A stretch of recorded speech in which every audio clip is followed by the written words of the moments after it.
Hello, everybody, and welcome in to Blue Jays Today, folks, where today we're doing a little bit of an impromptu live stream. We didn't plan on this, but we saw an update that concerned both of us, and considering it is just so important, this one player stays with the Toronto Blue Jays, we wanted to discuss the latest contract negotiations that are going on with Vladimir Guerrero Jr. There was an update in regards to a potential extension, and not one that Toronto Blue Jays fans are going to want to hear. So we're going to talk about that, as well as the latest free agent news surrounding this team right now. I know that it's getting a little quiet on the Corbin Burnes front, but there's been some rumblings about some other guys right now that we want to discuss. So a lot of stuff to break down in this one. Welcome into the 188 people on this beautiful Saturday afternoon. Dude, did you sidebar for a second, did you realize we're like a week and a half away from Christmas? Oh yeah, no, I knew that. Like, I knew next week is like the final week of like kind of work, a lot of work before Christmas. So I was like, oh shit, like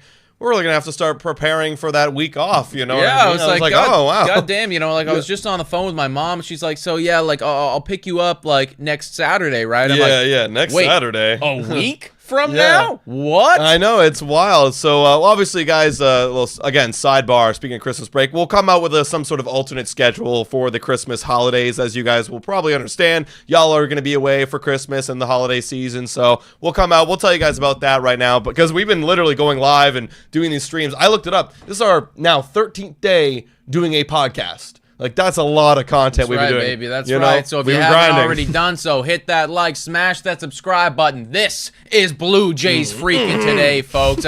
So today, let's talk about Vladimir Guerrero Jr. There's been so much speculation about locking Guerrero down for time right now, and not just for the sake of him and his future with Toronto, but for the sake of getting free agents convinced to come here, right? A massive argument as to why Juan Soto maybe never even wanted to come here at all is, well, what's your direction? What's your identity? The one really good player that you have on your team right now, he's gone in a year. Well, and everybody's saying that guy's going to hit free agency. So the Guerrero thing is like the most important foundational domino that these Blue Jays need to start getting, or need to have that fall over to do other things. And it's not even Juan Soto too. It's like also Corbin Burnes, also other big time free agent pitchers. Fuck, guys, we've been saying this since the beginning of this free agency. It's like you can't commit to these bigger guys. This is always going to be the problem. You can't convince bigger long-term free agents to come over here when it's like, okay, yeah, you lost last year. You have a really great track record. And Ross Agas talked about that. Well, like, you know, we have a really great track record of what we've done here. Okay, but that track record is looking like it's going to end after next year. Like, you're going to be a losing team in the next 4 or 5 years if you don't have Vladdy or Bo or whatever locked up for long term. So this is a massive roadblock, and it's not like we didn't see this coming. We all knew this was coming, and the Blue Jays management has kind of, I guess, been late to the party in terms of offering the right contract for Vladimir Guerrero Jr. So let's talk about that offer that has just been come out right here from Mike Rodriguez, I believe, but I think Mike Rodriguez quoting Carlos Baerga. Right. So he came out with this tweet right here. According to Carlos Baerga, the star player Vladimir Guerrero Jr. has chosen to reject an offer exceeding $340 million from the Toronto Blue Jays. And just to add a little bit of context to that, Hector Gomez retweeting this, saying the Blue Jays offer to Vladdy Jr. was made before the Juan Soto signed with the Mets. So there's a little bit of context where, okay, well, did he reject it because of the Juan Soto deal? No, he actually rejected it because maybe he was waiting for Juan Soto's deal. Maybe he thought he's worth a little bit more. But now that we saw what Juan Soto got, we were all talking about this. Well, Vladdy, and the rumors from Carlos Baerga is that, well, Vladdy is looking like for something around $500 million. And you know, he's well within his right to kind of bet on himself like Juan Soto did and reject an offer that we can all agree, like 340 at this point, looking at what Juan Soto did, is not going to get the deal done at this time. Well, it is crazy to think that we've gotten to that mark now where it's like I don't think that 340 is insulting by any stretch of the imagination. It's still a fuckload of money there. But yeah, like, you're not necessarily in the right ballpark if you're the Toronto Blue Jays. Now, it is interesting to see that this happened prior to the Juan Soto deal, maybe the Blue Jays were being a little sneaky right there, thinking, hey, maybe we can get this one over the finish line before Soto signs for $765 and blows this thing out of the water. Obviously, Guerrero and his representation thought otherwise too, and probably very wisely decided to reject that one for now. But this just indicates as to how much money it is actually going to take to get Guerrero to be here long term, right? This 340, maybe a couple years ago, had you offered him that, he would have smashed the accept button. But now, being 1 year away from free agency, that number starts to really skyrocket. It's just the proximity. 12 months from now, if Guerrero doesn't sign that contract and he does have a good year, then why not 500 or why not 550 or God only knows, maybe he goes on to win MVP next year and then Steve Cohen gets involved and the number goes through the roof. So when you get this close to free agency, it just gets that much harder to convince these big time top tier talents who are 26 years old to sign a contract extension and not hit the open market. Yeah, and honestly, this whole Vladdy situation, the timing has been just way off. I mean, well, let's go back in the past a little bit. Before last season when he broke out, what were we all saying? I think we were all agreeing before last season, like, we would want to sign Bo Bichette. Like, Bo Bichette was kind of the lead dog to get the extension because of how consistent he's been, whereas Vladdy was coming off a down year for Vladdy, still above average for most major league players, but we weren't sure, like, well, Vladdy's going to be worth this star caliber money, but he's not playing like that right now. And then what happens? Of course, we see the opposite. Bo Bichette has a bad year. Then Vladdy has a great year. And then there was that window in the middle of the dog days of summer where Vladdy was saying, I want to get extended by the Blue Jays. I want to be here long term. And we were all seeing the numbers going, okay, now his market value is starting to go up. And we were talking about that. Could it be 300? And then later on it got, well, could it be 350? There was probably a slight window right there where maybe I'm wrong about this, but if you offered him that 340 right there, maybe he starts considering it. But we've crossed that threshold now where it started to get late in the season. The free agency started to open up for Juan Soto, and Vladdy said, and Vladdy's camp probably advised, well, let's wait off a little bit right here. Let's wait, see what he gets. And now that market's been decided for top-end young talent, it's pretty much over. Well, he's going to be waiting right now for free agency. I guess to kind of look at it from the front office's side of things, I will admit that this Guerrero thing, it's been tough to navigate. Just the way that his career has progressed, right? Because he has that massive breakout year in 2021, and everyone thinks, "Oh my God, this is him." We're here right now. Give him all the money in the world. But you're still quite far removed from free agency, so nobody's really feeling the pressure there. And then he comes and he has kind of a down year for his standpoint. And then you're wondering, as Blue Jays fans, it's like, well, what should we pay for him? Because I'll tell you this right now. Had they signed him, because there's going to be so many people now coming out being like, well, they should have signed him before last year. If they actually signed him to a $340 million deal prior to last season, the whole conversation would have been like, what the fuck are you doing? That's way too much money. So honestly, like, to the management's credit, I guess, I do understand how we got to this place, but now that you're here, you got to find a way to rectify it. I think that we all know that Guerrero is the Toronto Blue Jays. The Blue Jays are Guerrero, right? There is no Toronto Blue Jays without Vladimir Guerrero Jr., or at least one that I want to fucking watch. So seriously, like, this is one of those things where, you kind of found yourselves in this terrible spot right now, but you got to navigate it if you're Ross Atkins, and to do so, it is going to require probably $100 more million than the 340 that you just offered right there. And then we're all entering into a place where, well, do we believe that this front office, based on all their calculations and that they spit out of how much a player's worth, is going to match what he's going to actually get next free agency? I guess it all depends on how he plays this upcoming season, because right now, how you navigate it, I don't think there's any reality unless you overpay the crap load of what you think he's going to get, like 500 plus. I mean, I don't know, man. Like, I think that if they were to offer, and again, this is speculation on my part here, I don't know Guerrero personally, and I'm not sure what his representation is telling him right now, but I would anticipate that if you actually came to the table with a 12-year or 13-year or whatever it is, a $450 million contract offer, now we're seriously in the range where, that makes him take a moment and go, okay, wait a second here.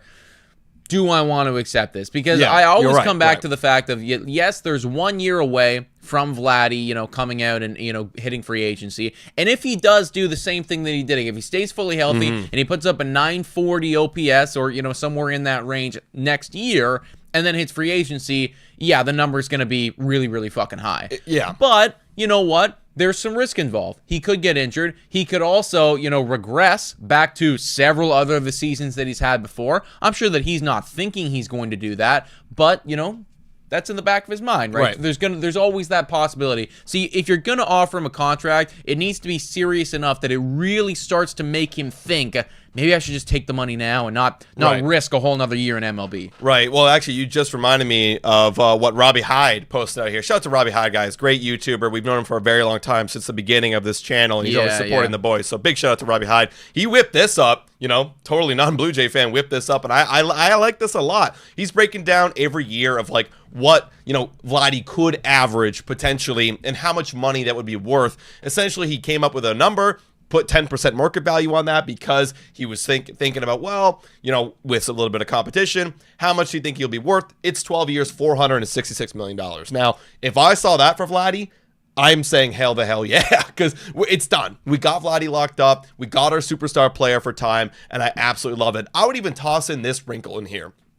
I really do think the way baseball's going, and you're bringing up all these things like, well, there's risk involved for Vladdy. What if he gets injured? But then there's also risk for the Toronto Blue Jays. What if he's bad? And then there's also on the other side of things, well, what if he does really, really good and he exceeds the expectations of what he did, what he has for himself next year? Maybe he has an MVP year, then maybe he should be worth even more money, and maybe he has MVP years down the line. Well, that's where I think you should add in that player opt-out option, but then the team opt-back-in option for additional AAV. If you're also thinking about market value in his performance, if you add in, just like they did with Juan Soto, where you could opt out after 3 or 4, or Juan Soto's case, 5 years, and then, but for us to get you back, we have to increase your AAV. If you include something like that, I think that makes it even closer, and that makes Vladdy feel a little bit better about accepting now rather than in the free agency. Yeah, next exactly. year. Like, there's definitely ways to navigate it and make him feel like you are still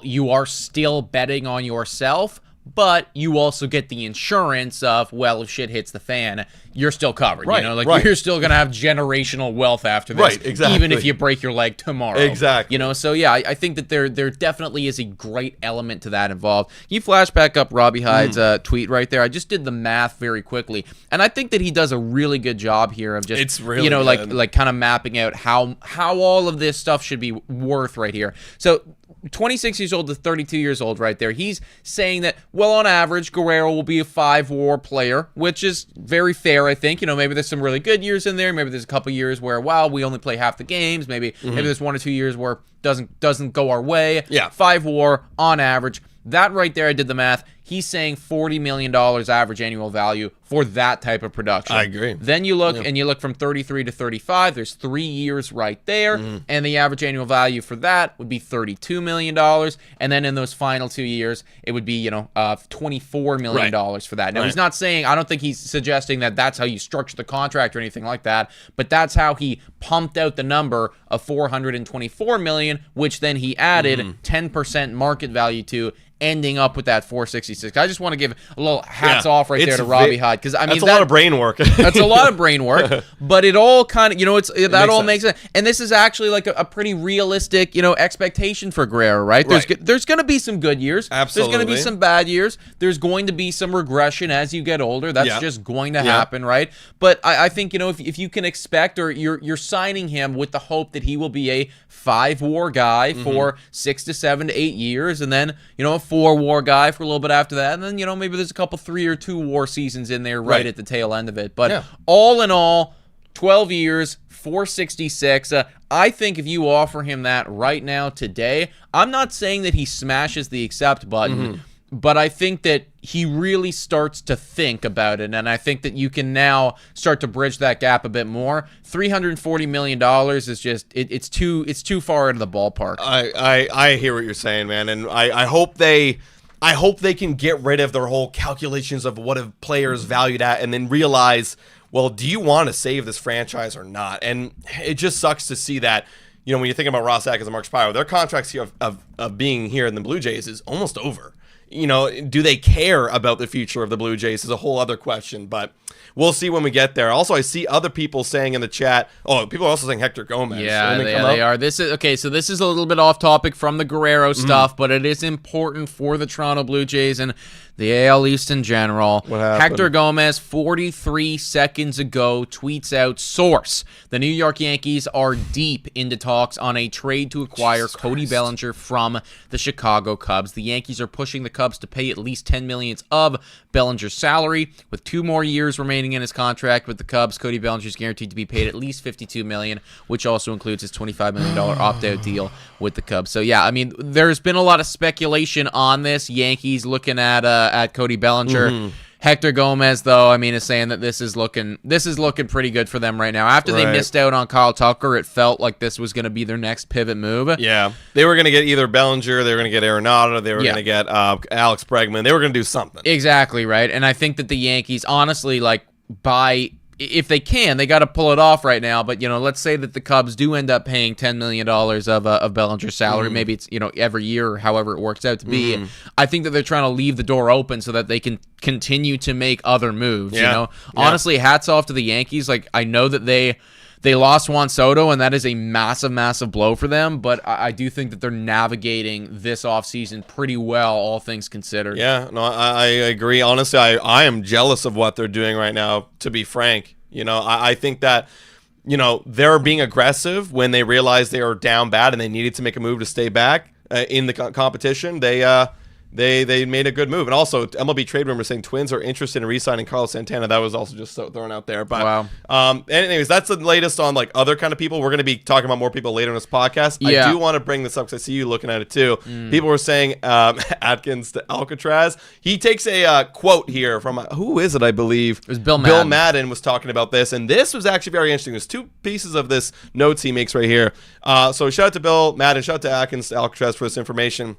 He was talking about the pursuit of Juan Soto. Some very interesting nuggets right here that apparently the Blue Jays, you were telling me they were actually going to be offering Juan Soto money, and they were the runners-up. Again, you know what? Take the Juan Soto stuff with a grain of salt, folks, because ultimately, there's been so much misinformation surrounding that. Yeah. But Bill Madden came out and said that, as it turned out, Blue Jays actually had the highest runner-up offer for Juan Soto. I don't know where that would put them at, because apparently the Yankees were 760, Mets were 765. So what? We're 763. Yeah, I don't know. Doesn't make a whole lot of sense to me. Anyways, that's what he was saying. We were right there, which goes against some of the other reports saying that we actually didn't even hit 700. Right. Like I said, take it with a grain of salt. What I do think, though, is probably pretty accurate here is when he goes on to talk about Vladimir Guerrero Jr. and talk about Teoscar Hernandez, saying that Vladimir Guerrero Jr. is urging them to bring back Teoscar Hernandez. And he goes on to say that'll probably happen after the Dodgers signed Michael Conforto. Right. I'm still not convinced that will probably happen. I think that there is a good chance that it happens. I think that it should happen because honestly, I mean, I've always been, in this offseason anyways, more of a Santander guy than a Hernandez guy. But if this helps you retain Vladimir Guerrero Jr., that's the swing for me. You know what I mean? That's honestly, that now elevates Hernandez. Throwback to, I know it didn't work out for them, but you know what? The New York Jets, when they brought in Aaron Rodgers, they got that guy everything. Everything he asked for, they got that guy. Now, it didn't work out, and I'm not saying that that's what's going to happen here, but we are in a position where we have got to start planning to retain Vladimir Guerrero Jr. Yeah. If you want to maybe shave off a couple more millions of dollars from what his potential contract extension could be, maybe bring in his best friend. Or even just get him to convince to sign right now. If you brought in, let's say you brought in Teo, I think the people were tossing around 4 years for Teoscar Hernandez. Okay, let's say you bring him in for 4 years. That's a little bit more attractive for Vladimir Guerrero Jr. to make to smash an extension offer, especially if if they are going to do something, and I hope to God they will do something where, okay, well, now you have incentives after an opt-out after the 4th year. After Teo leaves, now you have a decision. Well, extend that window a little bit. We'll cross that bridge when we get there. Yeah, exactly. I'm not saying that this is going to move the needle for Guerrero 100%, but it's something, right? It's just another one of those things where it's well, you know what? You said that you wanted this guy. We listened listen to you, we got him. Yeah. Right? Not only do you like this guy, but we're showing you that we value your opinion and you are an integral piece to not only just, the on-the-field product, but the roster construction as a whole. And you know that these guys, like, when they're big like this, when they're big like Guerrero, they want to have a voice. They know that they're not going to be calling all the shots, but they want their voice to be heard. So if Guerrero actually is urging the Blue Jays to go out and to bring Teoscar Hernandez back, I'm sure it will go a long way for him if you actually pulled that off. Yeah, and then obviously I think one thing has to happen for another. Like, Corbin Burnes, if he's going to sign here, he wants to see a Vladdy extension. But if you were to somehow make that Corbin Burnes happen before the Vladdy extension, then you go to Vladdy and you go, okay, well, now we have your ace of the future right now, and we have your buddy Teoscar Hernandez. Do you want to sign this $466 million deal? It just gets it makes exactly, more attractive. Right? Now, the thing is, all of this requires a lot of money. And right now, to come back to this whole thing, it feels like the Jays are playing a couple years behind. You know what I mean? It's like it feels like we're not playing in 2024 right now or 2025. Feels like, we're thinking of this like it's 2018 or whatever it is. Like 340 for Guerrero is way far off. We were far off. We didn't even offer free to contract. I keep saying, and you keep saying, they've got to get over this fear of overpaying or fear of overvaluing, because you're never going to get anything done if you're not actually going out and spending. Well, and it comes down to, we keep saying it over and over and over again. I know this Blue Jays front office has paid for guys in the past, but that was also because we had such a bright future ahead of us. But without this bright future, you now have to start paying a little bit more. And I'm just worried that, is this front office actually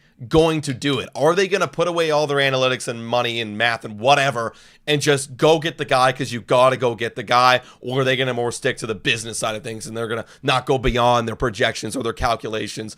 That I don't know.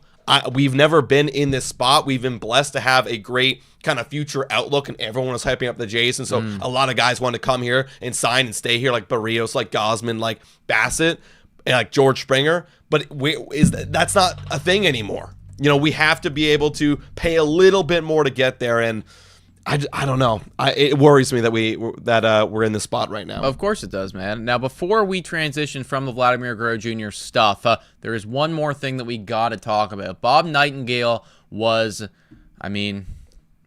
scaring a lot of Toronto Blue Jays fans with what he came out and said. And he was saying that if Vladimir Guerrero Jr. hits free agency, in his opinion, he's as good as gone. Seriously, he's as good as gone. And the reason is, there's so many, I used this word the other day in a podcast, psychopaths with these massive checkbooks out there that are going to go insane for Vladdy. And the one biggest name that everybody is going to talk, that's already being talked about right now, is Steve Cohen.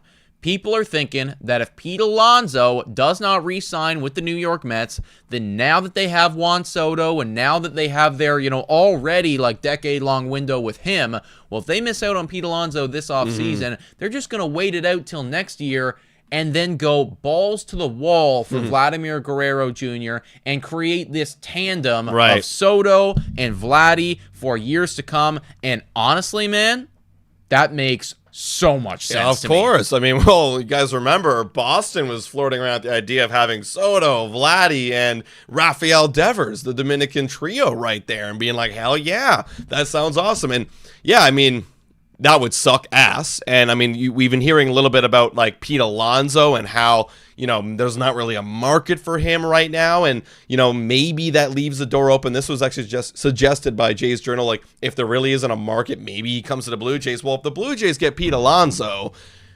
then that's their Vladimir Guerrero Jr. replacement. And then Vladimir Guerrero Jr. goes over to the Mets. And if you look at that in a vacuum, you're like, well, that's a big loss. We got an older. We better win the World Series next year. Yeah, with next both year of them. or nothing, right? Like, that's literally it. So yeah, in a vacuum, it would be not a big loss if we won the World Series, but yeah, like that's just not how we gotta operate moving forward, right? And yeah, can the Blue Jays outbid Steve Cohen for Vladimir Guerrero Jr. next year if he has a great year? I don't know. No, I don't think so. I'll tell you right now, the answer is no. We won't. We just actually won't, right? Steve Cohen has the ability to say F it and to go far and above what his initial projections ever would have said. The Blue Jays don't have that ability. They just don't. Also, keep in mind, if the Toronto Blue Jays suck this year, I think you're going to get a new management core in. I genuinely do. I hope so. And if that happens, well, maybe those guys are thinking, all right, we're at base zero right now. Let's start from scratch and build this thing up. There's a lot of moving parts in this. If I was Guerrero and Steve Cohen is offering me effectively a blank check to go and play alongside Juan Soto and create this like Dominican powerhouse, I'm there. You know, I'm doing there. it, right? And that's no disrespect to, or I guess no fault of Guerrero. Like I agree with that. I think that makes a lot of sense. So yes, to Bob Nightingale's point, to everyone on the internet's point, if he hits free agency, and if the New York Mets are actually in this race seriously, then I do think he's as good as gone. Yeah, I agree. There's no way. Now, you know who needs to step in is Edward Rogers, because Edward Rogers apparently gave Ross Atkins the green light to go, and this is, again, this is all what we've heard about Juan Soto. Apparently, the other reports say otherwise, but Edward Rogers has been given the green light for Ross Atkins and company to go spend. But they keep sticking to their valuations. This was per Ben Nicholson-Smith. I kind of want to believe in Ben a little more because he is closer to everything going on in the Rogers Communication Company. So I want to believe that, but again, we still don't know. But literally, if Steve Cohen is the owner of the Mets, then the owner of the Toronto Blue Jays needs to step the in and he puts the contract on the table. That'd be the only saving grace. Or you fire Ross Atkins, but then there's the risk of, okay, well then, what is this new guy going to have? Is he going to want to let Vladdy walk and then start all from scratch and start his own new regime, or would they want to start off their new regime with a big splash, keeping Guerrero and building around him? You got to put the hammer down, man. Like seriously, if you are Edward Rogers, like you got to have that moment where you say, just like Steve Cohen did, I ain't losing this thing. Exactly. I ain't losing this. Shout out and thank you to Ryan. Let's go, Ryan. Welcome to the community. In the chat. That's a great transition for me to say thank you so much to the 552 people that are watching this live stream right now. Impromptu Blue Jays Today live stream. Didn't plan it, but here we are. If you guys haven't already done so, hit that like, smash the subscribe button. Your name will pop up just like Ryan's did right there. That's the stuff that's going on right now with Vladimir Guerrero Jr. Let's transition and talk a little bit about Alex Bregman. This was somebody that we were rumored or reported to potentially be looking at a couple weeks back.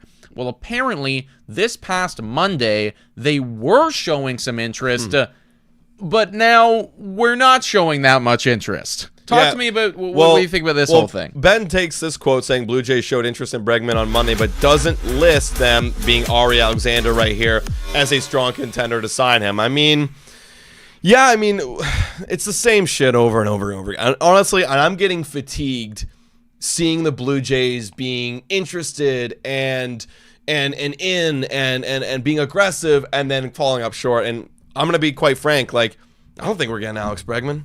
You know, like, Alex Bregman feels like, again, the same conversation over and over again of, like, he will only come to a team if he knows there's a winning window, if it's because he wants to get 6-7 years right now of a lot of money. Well, do you have Vladdy signed up? No. Okay. Are you going to be willing to overpay for me? Right now, it looks like the Blue Jays aren't willing to overpay for anybody. Okay, well, then bye. Like, it's the same. For me, it's the same shit. Maybe I'm just getting a little pissed off at the Blue Jays management right now, but feels like the same shit again. I need to see some results. Yeah, of course, right? They need to go above and beyond, and they need to overpay, like we've been saying. And ultimately, I did believe that Alex Bregman and what he was looking for was a bit much. You know, I don't really want to give that guy $250 million or whatever it is he's looking for. So if they do decide not to seriously pursue him, then I'm okay with that. Yeah. But it is just another one of those things that's, you know, part of this trend that we don't really want to go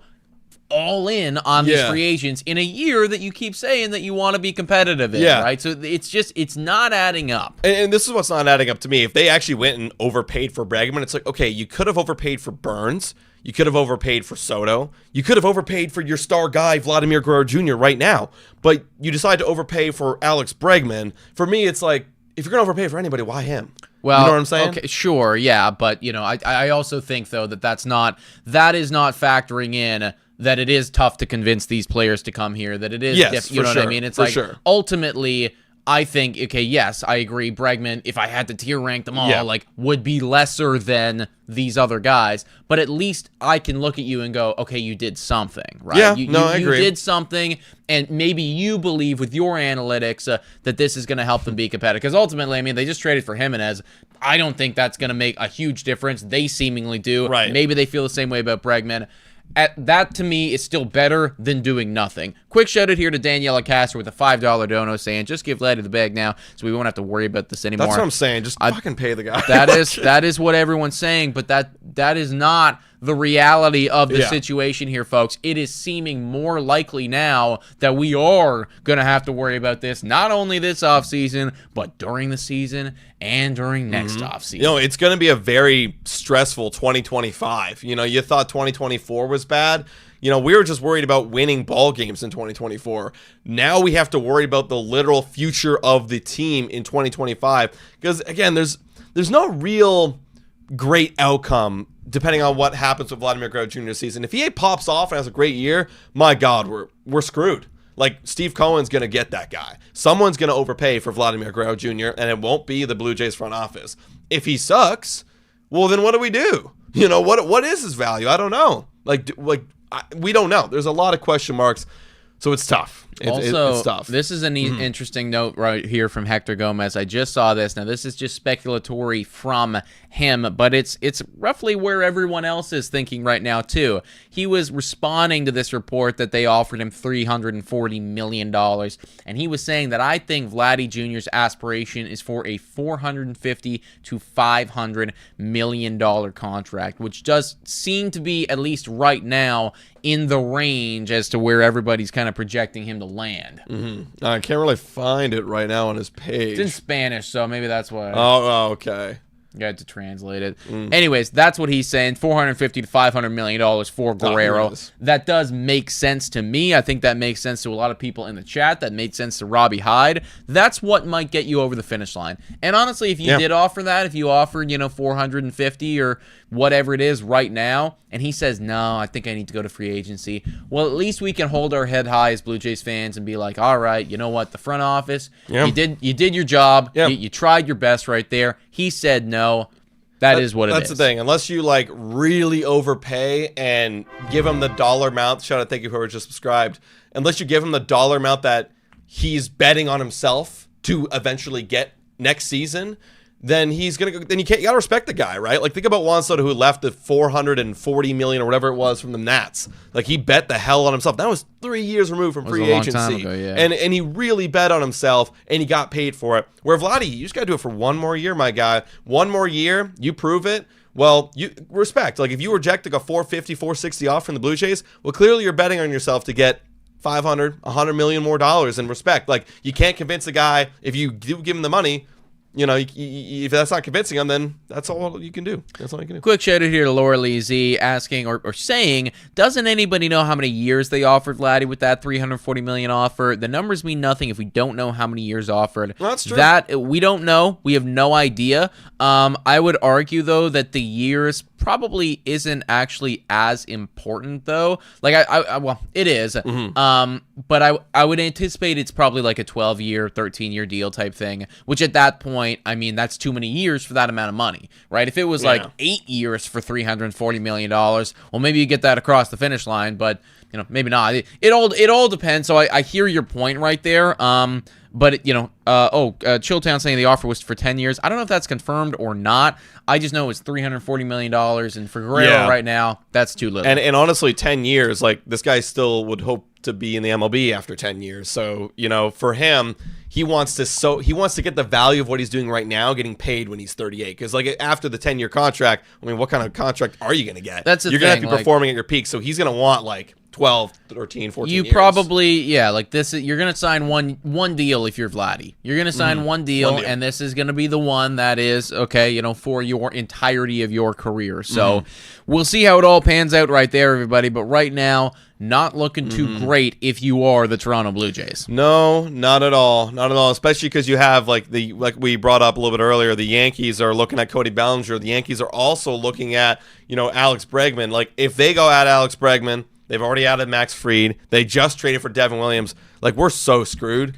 Like, we are so screwed if we don't go and add any other free agent right now, because right now the free agent market is very quiet. All the rumors around the Toronto Blue Jays, like we got to go do something, or else, I mean, what's even the hope of competing? Like, it's gonna piss me off to no end when you say you want to be competitive and then your one big move is Andres Gimenez. Like, that's not being competitive. That's kicking the can down the line until you're inevitably fired. No, of course not, right? And I mean, right now, I see no reality for the Toronto Blue Jays to win their division, and that should always be the goal, right? When you walk into the season, any season, the goal is we try to win our division first. That's number one. Mm-hmm. Mm-hmm. I don't even see that as being a reality right now. You know, like they'd be trying to. The best case scenario is they're playing for, you know, the second or third wild card, which honestly that even seems way far away. But you know, that's even like, I guess I can kind of maybe see a reality potentially that's in the realm of possibilities.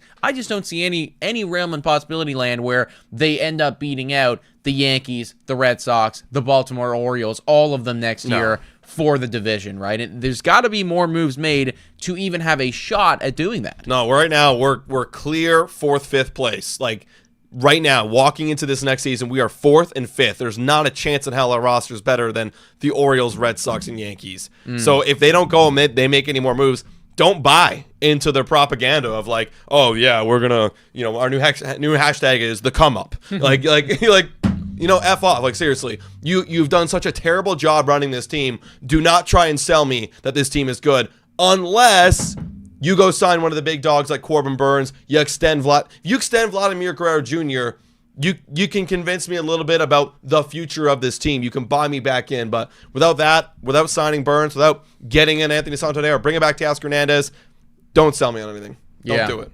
Yeah, no, I agree, man. Now, Corbin Burnes, I know that we've been rumored to be in on that for a while now, but there hasn't been too many updates. There was an article that was just revealed 45 minutes ago talking about just everything, all the questions actually, like after the winter meetings and stuff like that. They're just referencing that according to Mark Feinstein, we already knew this, the Giants and Blue Jays are considered to be the front runners.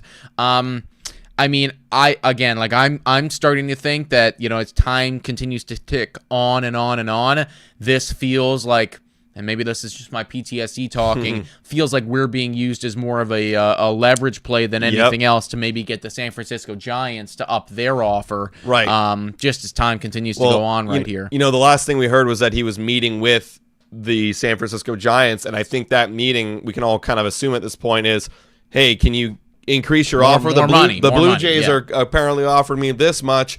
He wants to be a San Francisco Giant, which kind of sucks. Like, if we get this guy, like, did you even want to come here? He came here for the money. But regardless, I won't give a shit if you're pitching like a sub-3 ERA. But that's the reality right now. If they don't increase their offer, then it's a possibility. We could, because again, Corbin Burnes, same boat. He's gonna sign one more contract probably, and that's it. You know, unless he does like a Verlander or Scherzer, stays healthy, and he can pitch like 1 or 2 more seasons at the end when he's like 40. Yeah. But that's it. He's trying to cash in right now. In all the respect to him, if you want to go get that money, go get that money. You know, and whether it's on the Blue, look, if you come to Blue Jays, you won't be a 75 win team anymore. I think. Hopefully. We'll be at 78, 80. You know, so come on over. So that's where it's at right now. That's why it's taking a while, because I think they're going back and forth right now. Also, just skimming through this article again, man, like every single person in baseball and MLB thinks that the Toronto Blue Jays need to do more, need to do a lot more. The question right here is, which teams need to make a big move? That's the question. Right. Which teams need to make a big move? He goes on to say that the Blue Jays have had to pivot after missing out on Soto, but they need to do a lot more to become serious contenders. The pressure on the Blue Jays to act is particularly intense, with Vladimir Guerrero Jr. and Bo Bichette both entering their final year under club control, and their once vaunted rotation starting to show signs of decline. I mean, like, that's when we're being honest with ourselves. Yes. Right? And it feels to me like Ross Atkins and Mark Spiro refuse to be honest with themselves. Big shout out right here to Matthew Strong. Is it possible to forfeit the season for a draft pick or two? This would save us a lot of pain. I mean, if you are doing the complete rebuild, then yes. I mean, that's the thing, right? I would say there's 3 paths right now, and we're at the crossroads, going back to what you were saying. You know, if they want to save their window and keep competing, you extend Vladdy, you get Burnes in here, you make all the big splashes, you spend all the money. Boom, you're down one path. Other path, on the other side of things, is what Matthew's saying.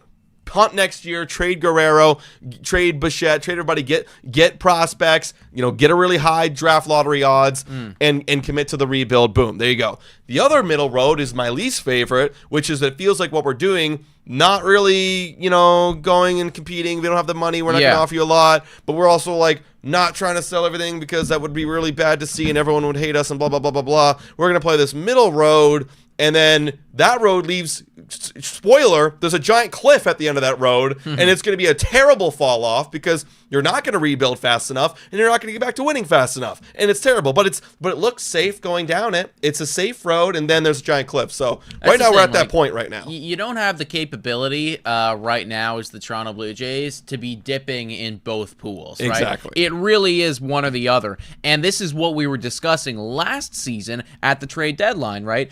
I was even saying it's like, okay, I think it's time to ship off Bassett, to ship off a couple other guys with control, and really dip our feet into the rebuilding pool. Right. They decided not to do that. They shipped off the one-year guys, and they said that our goal is to be competitive next year. Now, I didn't really agree with that at the time, but okay, if that's what you're saying, that's what we're doing, this is the direction. At least we have one. At least we've picked the direction that we're going in. This is why this offseason is so frustrating, though, because they're coming into this thing, and they've said that the direction was, we are trying to be competitive next year. We're trying to maximize the time that we have with this rotation and the year that we have left with Vladimir Guerrero Jr. and Bo Bichette. But so far, that hasn't been the case. So far, it's felt like we're just, like to your point, we're trying to play a little bit of both sides right here, and it does not make any. It's not gonna work for anyone, and you are gonna drive Guerrero out of here, and the fan base is already notably frustrated. Yeah, like there has to be a decision made by this front office.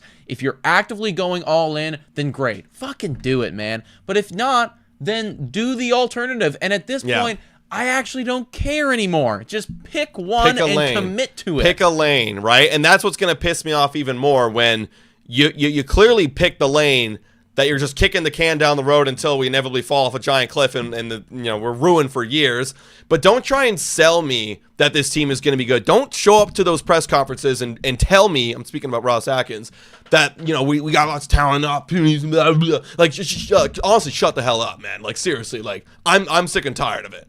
I get it. Either you make a move now, or you open up. If you're not making a move, you open up and say, look, we didn't have the offseason we wanted. We're not, and so now we're going to make directions to try to flip this whole roster over. Like, pick an effing lane. Exactly, right? And that's another thing, too, right? Well, if you come into this offseason, maybe your goal is to be competitive, but maybe with the amount of money that you have available and considering the squad that you are right now, all these free agents that you try to target, they're turning you down. Well, if that's the case, then you do need to have that hard conversation with yourself and decide to pivot. And that's okay. I'd be okay with that if Ross Atkins actually comes to that realization. It's like, all right, shit, like, we couldn't get Soto. We couldn't get Burnes. We tried to get Santander. We couldn't get that guy either. We shot our shots here. We tried to make some trades, but, it wasn't enough right there. Maybe the best course of action here is to actually start a little bit of a rebuild. Yeah, and you know what? If you realize, maybe that realization comes halfway through next year at the trade deadline. You're like, all right, we gave it our last shot. We did everything in our power, hopefully, to do what we can, and now we have to commit to the rebuild. Because if you're at July or nearing the end of July near the trade deadline, and we're 10 games below 500, yeah, I want you to sell Vladdy. I don't care. Like, it's over. Like, he clearly doesn't want to be here. Oh, maybe at this point. He wants to go test the market. Well, you could still be in on him and see if you can get him back. Maybe it hurts the relationship. I don't know.